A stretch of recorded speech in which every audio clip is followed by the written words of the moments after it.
नमस्कार श्रद्धा और सम्मान निवेदन करुच्ची मु शरत आचार्य आपण मैंने देखुंत वीर कलिंग चैनल रे भारतीय दर्शन और भारतीय संस्कृति आधारित आमर यही कार्यक्रम सदीवृंद गत संख्यारू आम आलोचना जारी रखीचे जे जो 10 अवतार अच्छी विष्णुंकर 10 अवतार से 10 अवतार मध्य नवम अवतार जो बुद्ध अवतार प्रकृत रे से बुद्ध किए से गौतम बुद्ध ना अन्य केही बुद्ध आपण माने प्रश्न पचारिथिले एवं विभिन्न दृष्टिकोणरू पुराणरू वेदरू बहु ज्ञानी लोक मान सहित आलोचना कला परे जो सिद्धांत रे आमे पहुँचीचे ताहा आज मु आपण मान सामने रखिबी। भगवानकर जो अवतार ये अवतार होची वैदिक धर्मर प्रवर्तन पाई एवं वेद धर्मर रक्षा पाई। वास्तव में मुझे आउ गोटे कथा आपण मानक कहबी भगवान विष्णुंकर जो 10 अवतार विषय आम आलोचना करुचे प्रकृत रे किछि पुराण रे भगवानकर 24 अवतार रही किंतु ये जो 10 अवतार रहिले ये 10 अवतार होचंती अत्यंत गुरुत्वपूर्ण। पूर्व प्रसंग रे आम आलोचना करथिले जे इवोल्यूशन ऑफ लाइफ सहित ये 10 अवतार केमिति जोड़ी होकी रहिचंती। धर्म तत्व रे कौन कहला मु तो आपण मानू कही गोटे सृजनवाद गोटे विकासवाद। आपण माने देखंतु भगवान कही अर्जुन को यदा यदा हि धर्मस्य ग्लानिर्भवतु भारत अभ्युत्थानम अधर्मस्य तदात्मानं सृजम्यहम् परित्राणाय साधूनां विनाशाय च दुष्कृतं धर्म संस्थापनार्थाय संभवामि युगे युगे। से कहउचंती हे अर्जुन धर्मर संस्थापना पाई तो मु जो अवतार नौची ये होची धर्मर संस्थापना पाई ये न्यायर प्रवर्तन पाई सामाजिक श्रृंखला रक्षा करिबा पाई। सदीवृंद ठीक यही कथाटा क्यों रामचरित मानस रे गोस्वामी तुलसीदास कहले। गोस्वामी तुलसीदास कहउचंती जब जब होई धर्म की हानि बढ़ई असुर धम अभिमानी तब तब धरी प्रभु मनुज शरीर हरई कृपानिधि संत जन पीरा। दुईटी जाकर कथा ये अवधि पछावत भाषा रे कहचंती रामचरित मानस रे एवं श्रीमद् भागवत रे निजे कृष्ण अर्जुन को कहचंती। दुईटी कथा या भितर हम पाखु आसिला। गोटे वैज्ञानिक दृष्टिकोणरू 10 अवतार जीव विवर्तनवादर कथा कहिला आउ गोटिए पुराण वेद सेई दृष्टिरू धर्मर संस्थापनार कथा कहिला। भगवान कर 10 अवतार एवं वास्तव में देखा गले उभयटीर कार्य ही ये अवतार भितर होइछि। धर्मर संस्थापना होइछि न्यायर प्रतिष्ठा होइछि समाज जोठी विशृंखलित होइछि ताकू श्रृंखलित करा जाइछि। ये 10 अवतार भितर ये सब कथा ही घटिछि एवं विकासवाद भितर मध्य ये सृजनवादर कामटी चमत्कार भाव में होइछि। मुख्य कथाटी होची वेदर जो वेद धर्म को रक्षा करिबा पई ये 10 अवतार। तेबे नवम अवतार जो बुद्धंकर कथा आमे कहूचे जदि से गौतम बुद्ध ही तांती गौतम बुद्ध वेद को स्वीकार करू नथिले वेद को से मानु नथिले एवं आमे आलोचना करिचे जे कौन कौन मानु नथिले से वेद को मानु नथिले तेणु भारतीय दर्शन रे नास्तिकवाद बोली कहगला बौद्ध धर्म। तार कारण होची भारतीय दर्शन अनुसार जे वेद को न माने सी होची नास्तिक बौद्ध जैन चारपाक आउ जो 6टा जाक रहिले ए माने षट दर्शन बा सनातन धर्म हिंदू धर्म।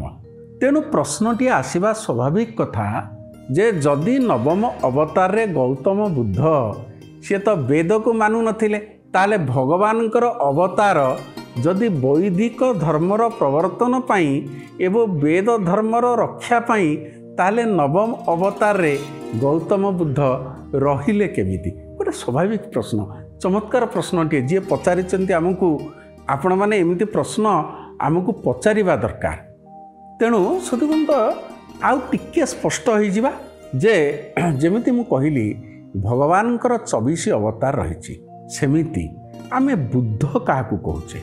बुद्धर जदि आम शाब्दिक अर्थ नवा ताले आम देखा ज्ञानी प्रबुद्ध ज्ञाता एमानकु बुद्ध कहुए एवं ଆପଣଙ୍କର ବୁଦ୍ଧ ବଂଶ ବହି ଅନୁସାରେ 28 ଜଣ ବୁଦ୍ଧଙ୍କ ବିଷୟରେ କୁହାଯାଇଛି, ଯେମିତି ଭଗବାନଙ୍କର 24 ଅବତାର ବିଷୟରେ କୁହାଯାଇଛି। ବୁଦ୍ଧ ଆମେ ସ୍ପଷ୍ଟ ହେଇଯିବା, ଗୌତମ ବୁଦ୍ଧ ଜଣେ ମାତ୍ର ବୁଦ୍ଧ ନଥିଲେ, ସେ ପରମ୍ପରାରେ ଏବଂ ଯେଉଁମାନଙ୍କୁ ଯେହେତୁ ଜ୍ଞାନୀ ପ୍ରବୁଦ୍ଧ ବ୍ୟକ୍ତି ସେମାନଙ୍କୁ ବୁଦ୍ଧ ବୋଲି କୁହାଯାଏ, ତେଣୁ ଏ ପରମ୍ପରାରେ ଅନେକ ବୁଦ୍ଧ ମଧ୍ୟ ଆସିଥାନ୍ତି। କିନ୍ତୁ ଏହା ସ୍ୱୀକାର କରିବାକୁ ପଡ଼ିବ ଯେ ଗୌତମ ବୁଦ୍ଧ ଯେଉଁ ସଂସ୍କାର ଆଣିଛନ୍ତି, ସିଏ ଯେଉଁ ସାମାଜିକ ପରିବର୍ତ୍ତନ କରିଛନ୍ତି, ଗୌତମ ବୁଦ୍ଧ ପ୍ରକୃତରେ ଜଣେ ସୁଧାରକ, ସଂସ୍କାରକ। ମୁଁ ତ ବ୍ୟକ୍ତିଗତ ଭାବରେ ନିଜେ ପ୍ରଶଂସକ ନୁହଁ, ଗୌତମ ବୁଦ୍ଧଙ୍କର ଯେଉଁ ନୀତି ଆଦର୍ଶ ତାହା ସମାଜ ପାଇଁ ଏକାନ୍ତ ଉପଯୋଗୀ। ସେଇଥିପାଇଁ କି ତ ଆଜି ସମଗ୍ର ବିଶ୍ୱରେ ବୌଦ୍ଧ ଧର୍ମ ଏତେ ବ୍ୟାପ୍ତ ହୋଇପାରିଛି। କିନ୍ତୁ ଯେତେବେଳେ ଆମେ 10 ଅବତାରର କଥା ଆଲୋଚନା କରୁଛନ୍ତି, ସେ 10 ଅବତାର ଅନୁସାରେ ପ୍ରକୃତରେ ଦେଖନ୍ତୁ ଆଉ ଗୋଟିଏ କଥା, ବୁଦ୍ଧ କ'ଣ? ସନାତନ ଧର୍ମ ଅନୁସାରେ ବୁଦ୍ଧ ହେଉଛି ଗୋଟିଏ ସ୍ଥିତି ବିଶେଷର ରୂପ। ସନାତନ ଧର୍ମ କହିଲେ ଯେ ବୁଦ୍ଧ ହେଉଛନ୍ତି ଗୋଟିଏ ସ୍ଥିତି ବିଶେଷର ରୂପ ଏବଂ ଏ ସ୍ଥିତିରେ ପହଞ୍ଚିଥିବା ପ୍ରତ୍ୟେକ ପ୍ରାଣୀ, ପ୍ରତ୍ୟେକ ମଣିଷ ବୁଦ୍ଧ ଭାବରେ ବିବେଚିତ ହୋଇଥାନ୍ତି। ତାକୁ ବି ଆମର ବୁଦ୍ଧ ବଂଶ ପୁସ୍ତକରେ ମଧ୍ୟ ସେଇ କଥା କୁହାଗଲା। ଯେହେତୁ ଗୌତମ ବୁଦ୍ଧ ଜଣେ ସୁଧାରକ, ଜଣେ ସଂସ୍କାରକ, ତାଙ୍କର ଜୀବନ ବିଷୟରେ ଆମର ଆଲୋଚନା କରିବାର ଆବଶ୍ୟକ ନାହିଁ, କାରଣ ଆମେ ତାଙ୍କ ବିଷୟରେ ମୋତେ ଲାଗୁଛି ଦ୍ୱିତୀୟ ତୃତୀୟ ଶ୍ରେଣୀରୁ ପଢ଼ି ଆସିଛେ ଗୌତମ ବୁଦ୍ଧଙ୍କର ବିଷୟରେ। ସେ ବିଷୟରେ ଆଲୋଚନା କରିବା ଆବଶ୍ୟକ ନାହିଁ। ଆମର ମୂଳ ପ୍ରସଙ୍ଗଟି ହେଉଛି ଯେ 10 ଅବତାର ଭିତରେ ନବମ ଅବତାରରେ ଯିଏ ଥିଲେ ସିଏ ଗୌତମ ବୁଦ୍ଧ ନା ଆଉ କିଏ? ବାସ୍ତବରେ ଦେଖିବାକୁ ଗଲେ ଇଏ 10 ଅବତାର ଭିତରେ ନବମ ଅବତାର ଭିତରେ ଯେଉଁ ବୁଦ୍ଧ ଅଛନ୍ତି, ଇଏ ଗୌତମ ବୁଦ୍ଧ ନୁହନ୍ତି, ସିଏ ହେଉଛନ୍ତି ଭଗବାନ ବୁଦ୍ଧ। ଆଉ ଗୋଟିଏ ପ୍ରଶ୍ନ ଆପଣମାନଙ୍କ ପାଖକୁ ଆସୁଥିବ, ଇଏ ଭଗବାନ ବୁଦ୍ଧ ପୁଣି କିଏ? ଗୌତମ ବୁଦ୍ଧ କିଏ? ଗୌତମ ବୁଦ୍ଧ ଆଉ ଭଗବାନ ବୁଦ୍ଧ ଇଏ ଅଲଗା କି? ମୁଁ ସେ ସଂଶୟଟି ଆପଣମାନଙ୍କ ପାଖରୁ ଦୂର କରିବାର ପ୍ରୟାସ କରୁଛି।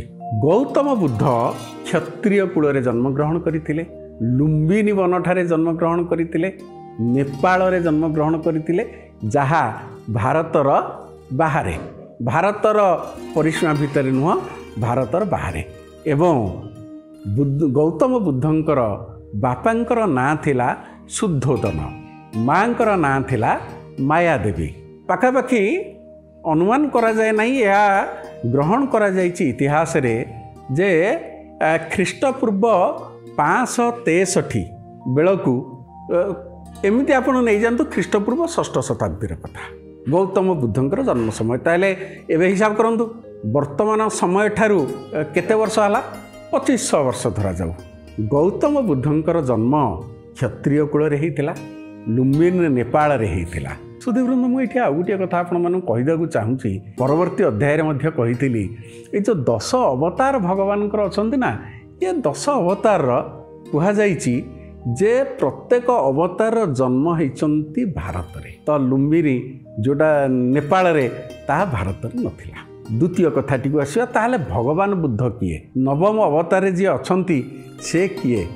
ସେଇ କଥାଟି ଗୋଟେ ଭାରି ବଢ଼ିଆ କଥା, ଯେଉଁଟା ମୁଁ କହିବି କେଉଁଥିରୁ ଆମେ ତାକୁ ସଂଗ୍ରହ କରିଛନ୍ତି। ଯେଉଁ ଭଗବାନଙ୍କର 10 ଅବତାରରେ ନବମ ଅବତାରର କଥା କୁହାଯାଇଛି, ଯେଉଁ ଭଗବାନ ବୁଦ୍ଧଙ୍କର କଥା, ତାଙ୍କର ଜନ୍ମ ହେଇଥିଲା ବ୍ରାହ୍ମଣ ପରିବାରରେ, କଶ୍ୟପ ବ୍ରାହ୍ମଣ ପରିବାରରେ। ତାଙ୍କର ବାପାଙ୍କର ନାଁ ହେଉଛି ହେମସଦନ, ମାଙ୍କର ନାଁ ଅର୍ଚ୍ଚନା, କେହି କେହି ଦୟନୀ ବୋଲି ବି କହିଥାନ୍ତି। ଏବଂ ସେ ସମୟଟି ହେଉଛି ଖ୍ରୀଷ୍ଟପୂର୍ବ 2100। ସେ ସମୟରେ ସିଏ ଜନ୍ମଗ୍ରହଣ କରିଥିଲେ। ତ ପ୍ରମାଣ କ'ଣ ଅଛି? ଆପଣଙ୍କର ଭବିଷ୍ୟ ପୁରାଣର 3ୟ ଖଣ୍ଡ 21ତମ ଅଧ୍ୟାୟ ଶ୍ଲୋକ ସଂଖ୍ୟା 25ରେ ଉଲ୍ଲେଖ ଅଛି କି କିକଟ ନାମକ ସ୍ଥାନରେ भगवान बुद्ध जन्मग्रहण करते से किकट नामक स्थानटी कौटी तार प्राचीन ना थिला किकट वर्तमान ना होची गया। तेणु यहाँ अच्छी कौथे भविष्य पुराण रे मु आपण को पृष्ठ श्लोक संख्या भी कहीदेली। ये होचंती भगवान बुद्ध जहाँकर बापांकर ना हेमसदन एवं ब्राह्मण परिवार जन्मग्रहण करते। सेहीपरि आउ गोटे ग्रंथ अच्छी सुधीवृंद ललित विस्तार ग्रंथ जो थर 178 पृष्ठारे लिखाई। यह गोटे संजोगर कथा। भगवान बुद्ध पाखापाखि 5000 वर्ष तले जो जगार तपस्या करुले बुद्धत्व प्राप्ति होते से जगार गौतम बुद्ध तार 2500 पाखापाखि वर्ष पर से निर्दिष्ट स्थान रे तपस्या करते गौतम बुद्धत्व प्राप्त होते। भगवान बुद्ध गयार जो जगार बुद्धत्व प्राप्त होते गौतम बुद्ध मध्य से जगार प्राप्त होते।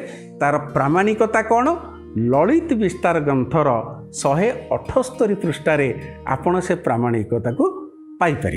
किंतु नवम अध्याय रे नवम अवतार रे जो भगवान बुद्ध जन्म ग्रहण करते ता पूर्वर थिले कृष्ण अवतार थिला। कृष्ण अवतार रो परवर्ती अवतार रे जो बुद्धंकर अवतार आसिला सेतेबेले कौन हेइथिला समाज रे सत्य लोक माने हिंसात्मक आचरण करुथिले सेमानंकु किपरि भाबरे अहिंसार मार्ग को अणाजिव जीवनर मार्ग को अणाजिव से कथाटी भगवान बुद्ध आज को 5000 वर्ष तले कहिथिले।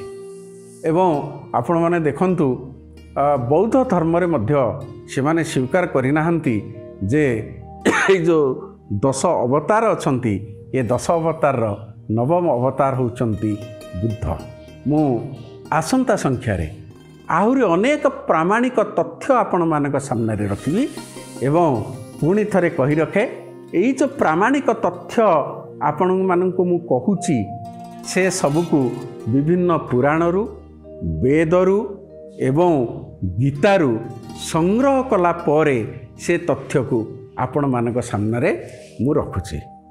एवं शेष रे एतिकी कहिबी जे 10 अवतार बुद्ध भगवान बुद्ध हुअन्तु किंबा गौतम बुद्ध हुअन्तु उभय गोटे सामाजिक व्यवस्था को सजाड़िबा गोटे अहिंसार मार्ग को प्रचलन करिबा सत्यर मार्ग को प्रचलन करिबा जीवन को दर्शाइबा उभयंकर गोटे विराट योगदान रही समाज को सजाड़िबारे। तेणु गौतम बुद्ध एथिरे आदौ द्वंद्व नहीं से जड़े संस्कारक सी मध्य भगवान से भाव में आम विवेचना करुचे जेहेतु समाज को संस्कारित करिसेंती से मध्य सुधारक।